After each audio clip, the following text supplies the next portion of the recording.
প্রিয় বন্ধুরা, আপনারা জানেন ফেসবুক গণহারে কন্টেন্ট মনিটাইজেশন দিয়ে যাচ্ছে, দিয়ে দিচ্ছে। এবং দেখেন আজকে আমাকে প্রচুর অনেকজনে মেসেজ করেছে যে content monetisation suspended, content monetisation চলে যাচ্ছে, অনেকেরই চলে যাচ্ছে একই সময় একই সাথে। তাহলে বুঝতে হবে যে ফেসবুক হয়তোবা টেকনিক্যালি কোনো সমস্যা, টেকনিক্যালি কোনো আপডেটের কারণে হয়তোবা এরকম হচ্ছে। তবে 24 ঘন্টা অপেক্ষা করেন, ইনশাল্লাহ 24 ঘন্টার মধ্যে যদি সমস্যার সমাধান না হয় আর একটু অপেক্ষা করতে হবে সবারই। সবাই কেউ টেনশন করবেন না, ইনশাল্লাহ সবাই একটু ধীরে সুস্থে শান্তি মতে থাকেন, কোনো সমস্যা নাই, একটু রিল্যাক্স করেন, সবাই রিল্যাক্স থাকেন।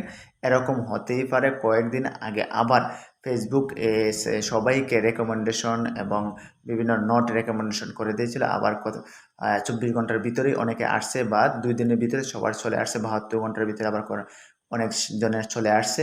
তবে আপনারা একটু সময় ধৈর্য ধরেন, একটু টেনশন মুক্ত থাকেন, চিন্তা মুক্ত থাকেন, আশা করি সবারই ঠিক হয়ে যাবে, টেনশন করার কোনো দরকার নাই।